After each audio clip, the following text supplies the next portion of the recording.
Vamos a hablar de un tema en nuestra salita de expertos que yo estoy segura que les va a interesar y mucho a ustedes. Hablamos de anestesia y de radiología. Nos acompaña Ramón Peiro, es el jefe de servicio de anestesia del Hospital Universitario de Albacete, del SESCAM. Bienvenido, ¿cómo estás? ¿Qué tal? Bueno, y también María Jesús Suárez, es presidenta de la Asociación Española de Técnicos de Radiología. La primera pregunta que nos vamos a hacer hoy es, cuando tenemos una operación, nos tienen que poner anestesia. Normalmente. Sí, o sí, normalmente, pero sí. Hay distintos tipos de anestesia. ¿Tenemos que tener miedo tanto a una cosa como a la otra? Es la primera pregunta. La primera pregunta, respuesta, ningún miedo. El 0,5 por 100.000 es la única incidente que tenemos en un grado que se llama de ASA 1, es decir, que son la gente que está sin enfermedades ni nada.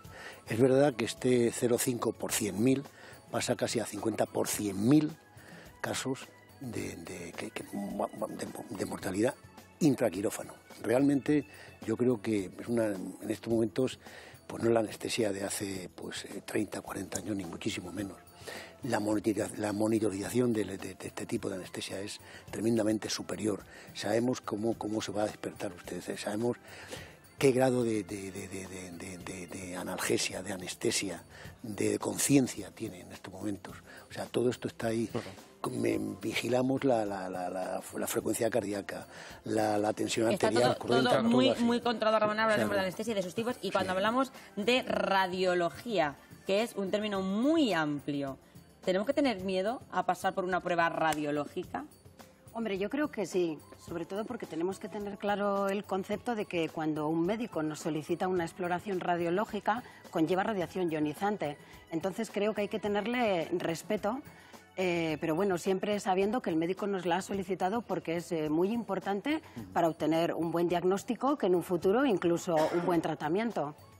Estamos hablando de anestesias de radiología. Si es su caso, si dentro de poco va a tener una intervención o se tiene que hacer una radiografía, un TAC, un escáner, lo que sea. 925 28 87 91 o nos manda un WhatsApp 660 37 39 30 para la consulta que deseen realizar. Y yo le pregunto, claro, la anestesia de hoy no tiene nada que ver con la de antes. Hace poco se operó un familiar y lo que más le horrorizaba era la anestesia. Recordaba que alguien había perdido la vida en unas operaciones por esto. Bueno, ahora el tipo de anestesia general, que es la que hacemos nosotros normalmente. También hay otro tipo si me preguntas por esto, por la cuestión de si hay más tipos de anestesia, por supuesto, y muy avanzadas además, entre ellas la epidural, que la inventó un militar anestesista español. Y hablemos un poco de la epidural, sí, porque es el eterno debate de una mujer cuando va a tener un hijo. Sí. ¿Me la pongo, no me la pongo? Efectos secundarios de la epidural, porque también los tiene. ¿No? Sí, normalmente la frecuencia mayor es el dolor de cabeza. El dolor de cabeza viene cuando pinchamos más allá del espacio epidural. ¿Qué es el espacio epidural? Es un espacio realmente, casi diría yo que a veces es milimétrico, es que incluso ficticio, por así decirlo. Es una técnica que está en manos de anestesia y que en el fondo es quizá no hay en estos momentos, solamente cuando en manos expertas se puede llevar a cabo. Yo creo que hay que tener mucho cuidado en el sentido de que te pueden meter dentro y causar una pérdida de líquido cefalorraquídeo y con ello un dolor de cabeza tremendo. También hay dos problemas más gordos. Hacer un acceso, que también se puede hacer un acceso, pero eso realmente es el acceso. Creo que recordar que estamos en torno al 0,002 por 100.000.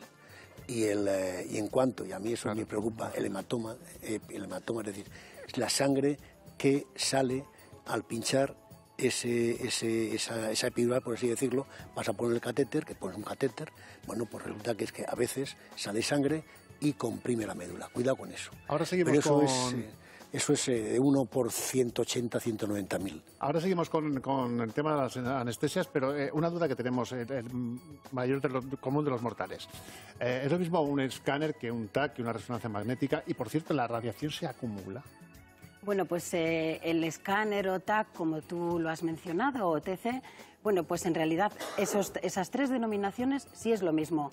Cambia el nombre generacional de la tecnología. O sea que cuando nos dicen que es un escáner o un TC o un TAC, Ambas tres es lo mismo, representan lo mismo, significan lo mismo, pero no es lo mismo que la resonancia magnética, ni tampoco que la ecografía, porque la resonancia magnética y la ecografía son pruebas que utilizan una tecnología diferente. Utilizan unas tecnologías que a día de hoy se denominan inocuas y, bueno, pues en el caso de la resonancia magnética al organismo se le somete bueno, pues a unos campos magnéticos muy grandes y en el caso de los ultrasonidos, pues la técnica que se utiliza son los ultrasonidos. No es radiación ionizante como el resto de las pruebas. Nos pregunta una espectadora, Almudena, desde Mora, dice que a ella le han hecho un TAC hace poco y ahora le tienen que hacer una mamografía. Y está un poco preocupada porque si son demasiadas pruebas radiológicas, si pueden tener algún efecto secundario para su salud. Hombre, precisamente una de las preguntas que ha hecho antes Alfonso, si la radiación se acumula, la radiación se acumula, efectivamente. Pero bueno, cuando el médico le ha solicitado a Almudena, en este caso el escáner, se lo ha solicitado, bueno, pues porque, o bien porque está haciendo un seguimiento de algún tipo de enfermedad, o bien porque tienen que diagnosticarle una enfermedad y ha sido necesario realizárselo. Y en el caso de que ahora se tenga que hacer una mamografía, estamos en la misma situación. O bien es porque le corresponde por el cribado poblacional, o bien es porque se la han solicitado porque tiene patología de nueva aparición. No es malo hacérselo, pero es necesario. ¿Pero se puede eliminar la radiación de alguna manera? La radiación no se puede eliminar. Hay que dejar que pase el tiempo y que el propio organismo sea el que la absorba.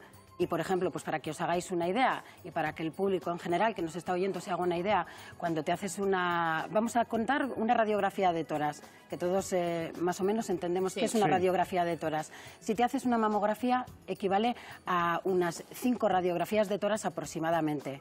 O si lo queremos comparar, convivir con la radiación que recibimos. O sea, una radiografía de tórax equivale... Una mamografía equivale a 5 radiografías. A 5 radiografías de tórax. Fíjate. Para que una persona se haga una idea, ¿no? ¿Y qué me supone si me hago un escáner, por ejemplo, de tórax o de abdomen? Pues un escáner de tórax o abdomen pueden ser aproximadamente entre 300 o 400 radiografías de tórax. Bueno, pues ya son, ¿eh? Y en cuanto a por las eso anestesias... hay que tenerle respeto. Hombre, tanto que tener respeto. Y en cuanto a las anestesias, imagínate que tenemos varias intervenciones seguidas. ¿Uno se puede anestesiar libremente varias veces seguidas o no? Es una duda que pues sí, pues claro que sí, ¿por qué no? Muchas veces sacamos gente de la UCI, por ejemplo, nosotros. Claro. Es que otro tema que también deberíamos haber tratado, el papel de anestesiólogo en un hospital. Es que también tenemos una UCI nosotros, también, por ejemplo en Albacete. Entonces, muchas veces tenemos que sacar traumatizados, etcétera, pues sacándolos pues para arreglarle un día pues el dos fémur, al día siguiente pues evacuar un hematoma, por ejemplo, de epidural, o etcétera, o un abdomen que está pues con alguna alteración alteración o herida o lesión intestinal, etcétera. O sea que se puede hacer evidentemente. Y otra consulta, cuando vamos a tener una intervención, hay que pasar por el anestesista sí o sí. Para que nos vea y nos estudie. ¿Esas pruebas caducan? O sea, yo me puedo hacer una prueba de anestesista y operarme al año. Claro, sí. No, al año no. Nosotros damos un tiempo. ¿Por qué? Pues porque la gente, claro, lógicamente, tu hematocrit, tu electro, tu etcétera, en general cambia. O sea, que es una cosa que creo que, en fin, uno envejecemos también, o sea, más o menos. O sea, que eso de hacerse las pruebas esos días antes es necesario. Sí, es necesario. Pero es que ten en cuenta que de eso depende lo que he dicho antes. Porque he dicho antes, mira, el 0,5% por 100.000 con ASA1, que es un ASA1, una persona normal como por ejemplo puede ser usted, por ejemplo. Bueno, pues nada, no pasa nada. Pero otra persona que vaya con un ASA4, es decir, que tenga una insuficiencia renal, una insuficiencia cardíaca, un problema de ictus, etcétera, lógicamente no tiene las mismas posibilidades de supervivencia ante una anestesia, está clarísimo. Ahora te voy a preguntar a ti, María Jesús, sobre si cuando te haces una mamografía te tienes que poner un protector de tiroides, que también es importante. Ahora que habrá mucha gente con la furgoneta que lleva a los pueblos de la radiografía. Pero antes, nos pregunta Sofía, estoy embarazada de 2 meses y me tengo que hacer una radiografía dental. ¿Es peligroso para el feto? Hombre, ¿de cuánto? ¿De 2 meses? De 2 meses. El primer trimestre es el más importante. y ella precisamente pues está dentro de ese periodo. Hombre, pues yo le diría que si lo puede evitar, mejor que lo posponga, claro, que lo posponga a después. En el caso de que sea realmente imprescindible, lo debería de hablar con su médico, y en el caso de que consideren que es realmente imprescindible, pues bueno, por lo menos utilizar todos los medios de protección radiológica, como es utilizar el delantal plomado para que se le proteja tanto ella como el feto. Bueno, que es una consulta que nos ha llevado. Pueden seguir llamando al 925 28 87 91 o al WhatsApp 660 37 3930. Creo que hay otra consulta, ¿verdad, Julia? Sí, tenemos otra consulta, pero antes quiero que me responda María Jesús a esa duda que tenemos muchas mujeres. Nos hacen una mamografía, ¿nos tienen que poner algún protector de tiroides? Pues me alegra mucho que me hagas esa pregunta porque está a la orden del día. Bueno, pues es un mensaje que denominamos viral, ¿no? De hecho, en España ya han salido pues, comunicados por las sociedades correspondientes en los cuales se dice claramente que no es necesario ponerlo y que de hecho es contraproducente, porque para ponerlo tiene una forma que consigue llegar a tapar en algunos casos parte del pectoral que se saca en una de las proyecciones. Se ve bien, claro, puede ocasionar incluso que haya que repetir la exploración. Pues con miren, lo cual, pues ténganlo en cuenta porque estas cosas que estamos contando aquí son, como dicen eso, peccata minuta para apuntarlas en cualquier sitio. Una pregunta para usted, don Ramón. Nos pregunta Isabel de Toledo. Ella ha sido intervenida 3 veces de un pie. Las 2 primeras veces, anestesia general. La tercera, el anestesista decide ponerle la epidural. Y Isabel dice, mira, pues yo no me quiero poner la epidural porque a mí me gusta más que me ponga usted anestesia general. Y coge, se levanta y le dijo al anestesista, mire usted, aquí decido yo, dijo el anestesista. Entonces la pregunta es, ¿quién decide? Pues ¿el paciente o el anestesista? ¿Y cuál es la causa para...? Pues por ejemplo, como depende de cómo veas el estado de la paciente. Vaya usted Pero a saber. yo puedo decidir, ¿no? No, yo por supuesto, yo no. Yo creo que... yo tengo que actuar según la lex artis mía. Yo no sé si usted tiene lex artis, pero yo sí tengo. ¿Pero por qué el anestesista decide cambiar de general a epidural? Por ejemplo, en un momento determinado, por ejemplo, la ve usted constipada, la ve usted con fiebre, etcétera, etcétera, sobre todo constipado, porque fuma, etcétera, prefiere, en vez de dormirla del todo, ponerle un tubo, que es mucho más peligroso, conectarla a un respirador, etcétera, etcétera, pues hombre, ponerle una epidural y tranquilamente, sin problemas. Otra cosa es que con la epidural también cedemos un poquito. Y con la sedación entramos en un tema bastante peliagudo. Esa es otra, la sedación. Exactamente. La sedación es que hay que tener cuidado por quién seda a la gente. En estos momentos es verdad que faltan porque anestesistas. A la gente me sedan y no, sí sedan, sí. La sedación, cuidado con eso, porque no es ninguna tontería. ¿Por qué cuidado? Pues porque es que en estos momentos tiene que hacerlo gente experta, que en estos momentos, yo lo digo así, la mayoría somos anestesiólogos. ¿Por qué? Porque en un determinado tengo una complicación que puede tener rápidamente intubación, requerir una intubación, que no es fácil muchas veces hacer una intubación. Tenga usted cuenta que ese 5% del 50% que he dicho antes, el 28% de ese 5 por 100.000, perdón, o 50 por 100.000, el 28% de problemas que puede causar la muerte es la intubación. La intubación, que es ni más ni menos que tener la vía aérea. Usted sabe que muchas veces se ha pasado por la consulta de preanestesia. En general hay que intubar. Sí. Oye, ¿y por qué tenemos ahora o si ha habido siempre, que no lo sé, esta falta de anestesistas? Pues hombre, es una buena, como dicen por ahí, una buena pregunta. Bueno, pues es que quizá la capacidad, digamos, docente, el MIR es una gran cosa, que yo creo que ha sido la revolución en España, el MIR. Cuando se creó, yo fui de los primeros MIR en el año 79, y realmente ha sido una evolución, una revolución en la medicina, tanto pública como privada, en España. Claro, el tema es que no tenemos muchas veces capacidad de por así decirlo, de docencia. Entonces, bueno, en eso estamos trabajando. Hay gente que estamos trabajando y luchando a través de la Sociedad Española de Anestesia y Reanimación, del Ministerio, de las consejerías, etcétera, etcétera. Ese es el tema. Y de verdad es que faltan anestesiólogos. Bueno, tenemos otro WhatsApp de uno de ustedes. Vamos a verlo. Nos dice Lucía, ¿es lo mismo la anestesia epidural que la raquidia? En caso de necesitar una cesárea de urgencia, ¿cuál es el mejor para el parto? Yo la raquianestesia, que es la raquianestesia, no es ni más ni menos. ¿Cómo es?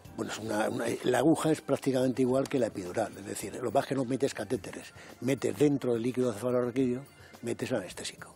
y con lo cual, pues eso, al cabo de 2 minutos estás tranquila. Estoy viendo ahí, por ejemplo, la ventilación y la intubación de una paciente en la imagen. Sí. Bien, es pinchar la espalda, a nivel de la lumbar, normalmente lumbares, pues dejas dentro de lo que es el líquido cerebral, dejas el anestésico y de ahí para abajo todo está dormido. Otra pregunta. Voy a decir las ecografías. Iba a hacer Sí, una también. pregunta que últimamente nos hemos hecho algunas. ¿Son igual de malas que una radiografía? No, como hemos comentado antes, como la resonancia magnética... Malas entre comillas, ¿eh? Sí, sí. Bueno, sí, nos entendemos cuando decimos Perfecto. Malas o peligroso, ¿no? Sí, correcto. La ecografía utiliza técnica de ultrasonidos, no tiene radiación ionizante, con lo cual es inocua y se pueden realizar Por ecografías. eso, otra pregunta que mucha gente se hará es, estoy embarazada, ¿me puedo hacer tantas ecografías como quiera? No, tampoco es Cuidado, eso. que también las hay, Tampoco es eso. Sí, también las hay, exacto. que tengo una amiga que es ginecóloga, bueno, me voy, estoy nerviosa, venga, una ecografía. Sí. Vamos a responder a eso. Hombre, supongo que eso pasa mucho dentro de la profesión, ¿no? Que Yo incluso tenía una amiga que era compañeras mías... veterinaria que me decía, yo me ponía Sí, y me las hacía a mí misma porque estaba obsesionada. Bueno, y muchas compañeras en el hospital que creo que estoy y tal, y se pone a mirarse a ver si ve ¿También algo. cuida con eso? No, hombre, esos son momentos esporádicos, ¿no? Pero cuando te tienen que hacer una exploración ya más completa, en la que hay que buscar o hacer un seguimiento y tomar medidas, eso conlleva más tiempo. Y es inocua, pero porque no hay estudios que demuestren lo contrario. Pero hay estudios No hay que casuística para ¿y hay demostrarlo. estudios que demuestren que la radiación, mucha radiación, es igual a poder tener cáncer?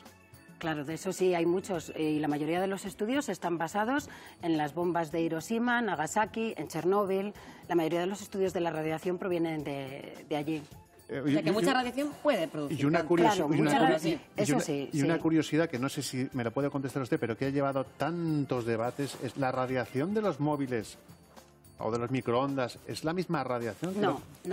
Que eso hay que dejarlo claro Son también. diferentes energías, Claro. no tienen nada que ver, son diferentes energías. Y la de las ondas de la radio tampoco tienen nada que ver. No. Podemos oír la radio y no pasa nada. O vivir no. cerca de una... Hicimos aquí también una mesa con un experto Sí. que habían hecho un estudio precisamente en Albacete, haciendo una medición de las Sí, antenas lo sé. móviles y llegaron a la conclusión que realmente no eran perjudiciales, que llevamos años conviviendo con las ondas de media frecuencia y onda media de la radio y no nos había pasado nada. También para las madres que nos rayamos, quiero dar el pecho a mi hijo, pero me he hecho un TAC. ¿Puedo? Perfectamente, no pasa nada. No hay ningún problema. Ningún problema. Estoy embarazada y no sabía que estaba, pero me han hecho una radiografía en la mano. ¿Hay algún peligro para mi bebé? Hombre, el primer trimestre, el más importante. Y dentro del primer trimestre, las 3 primeras semanas son las más importantes. Y en el caso de que, por ejemplo, te hayas quedado embarazada y no lo sabías y te has hecho una exploración radiológica, bueno, pues en esas 3 primeras semanas lo que suele suceder es el todo o el nada. Es decir, o no pasa nada o lo que suele suceder es que hay un aborto espontáneo. Normalmente no suele suceder, pero si suele suceder, es eso. Otra, bueno, Alfonso, No, estamos sí. aquí con tantas preguntas, Claro, que no nos vamos a hablar, es que muchas veces ¿quién? Ahora son tú, Alfonso, cosas ahora yo. que ni preguntamos ni nos explican, y para eso tenemos hoy a las personas expertas en estos temas que tenemos hoy en Estando Contigo. Dice usted que hizo el MIR en el año 79. Sí. Han pasado ya pues casi Pues 39 años tengo yo, que nací en ese año, o sea que ya 39 te lo digo, años. tal cual. Sí. Usted, a la hora de anestesiar hoy por hoy a una persona, ¿qué seguridad tiene con respecto a hace unos años? Bueno, es que cambia todo. Claro. Ha cambiado todo. Miren, yo empecé el año 79, es verdad. Pues ahora mismo tengo, por ejemplo, la primer hecho de anestesia, ¿vale? Intubar. Tengo una serie de medios, bueno, que hace, cuando yo empecé, ni existían. Yo tengo un fibroscopio, tengo una serie de aparatos para poder intubar tranquilamente, sin problemas. Por ejemplo, estoy hablando de lo que es la intubación orotraqueal, por así decirlo. No digo nada en cuanto a por ejemplo, monitorización. Yo sé la saturación de oxígeno que tengo en estos momentos, el carbónico que tengo en estos momentos. Miren, por ejemplo, antes no te das cuenta si te había una embolia, ni te das, es que ni te das ni cuenta. Y antes cuando se Ahora decía, por ejemplo, yo recuerdo un caso de mi pueblo, de un niño que falleció después de una anestesia, decían, es que se han pasado anestesia con el peso, que antes era como muy, eso, una pregunta típica. Le han puesto el peso y la anestesia, yo era como un... Pues, hombre, está en relación, bueno, evidentemente no es lo mismo un niño, un neonato. Yo he estado en Córdoba, hice ya la especialidad en Córdoba, en el infantil. Evidentemente no es lo mismo un niño que un neonato, por ejemplo, pues que una persona adulta, no es lo mismo, evidentemente. Como tampoco es evidente, por ejemplo, que una benzodiazepina, ahora se está tomando el Valium, no sé cuánto, haga el efecto en una persona mayor, que le metes 1 miligramo y se duerme. Exacto. O bien esa misma persona no, otra persona diferente, pues con 1 miligramo, bueno, pues... Pero Ramón, ¿qué es la anestesia? No, ¿Qué contiene la anestesia como La anestesia tiene sobre todo un barbitúrico y o hipnótico, que es decir, que duerme a la gente. Una analgesia que evita el dolor. Un relajante, si estamos hablando de anestesia general, pues por ejemplo para una anestesia general, un relajante que hace, que es ni más ni menos que hay que decirlo, es casi es el curare que antes utilizaban los indios cuando en la Amazona. Sí, es así. Y eso exactamente, y relajaba todo el cuerpo. Con lo cual, ¿y por qué la gente cuando tiene la anestesia después empieza a decir como cosas así raras? Bueno, pues que muchas veces... Pues ya sabiendo que es hipnótico y alguno va a empezar a hacer preguntas. El hipnótico es el que da sueño. Sí. Ojo. ¿no? Y un relajante, y después hay una cosa que también es, por ejemplo, evitamos, bueno, la analgesia, lo he dicho, y después la preparación, por ejemplo, que estás, pues un paciente que está nervioso, normalmente están nerviosos, pues se le da pues una especie de sedante, por así decirlo. Todo eso continuo, sí.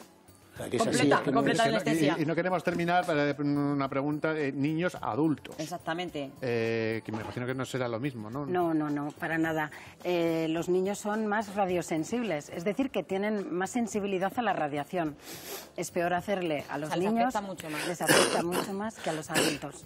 Pero claro, si yo a mi hija tuve que hacerle un TAC siendo menor de 2 años, hay que hacerlo. Eso es. En ese caso, o sea que también tenemos que tener en cuenta que cuando un profesional, ya aquí tenemos 2 profesionales, deciden hacer una prueba radiológica o poner una anestesia por cualquier circunstancia, se valora que confiar a los profesionales. ¿Y quién lo se da?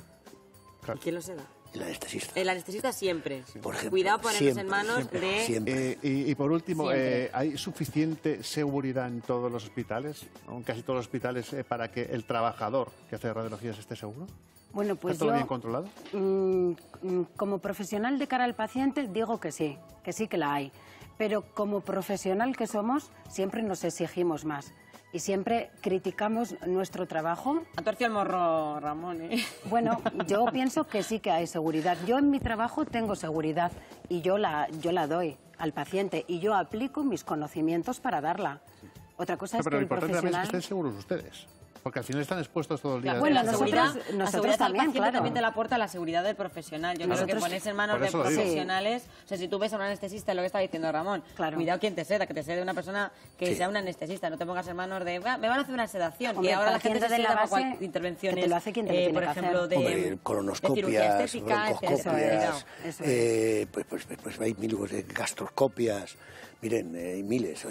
Los críos, por ejemplo, los niños, para meterles una resonancia no se están quietos y hay que sedarlos. Y a distancia, porque no pueden estar ahí dentro. O sea, es una anestesia, que una sedación que no es ninguna tontería. Fíjense lo que ha dado este tema. Yo creo que... tenemos una lista de todavía muchas preguntas. Deberíamos repetir otro día porque siempre alguna es interesante y nos soluciona muchísimas dudas.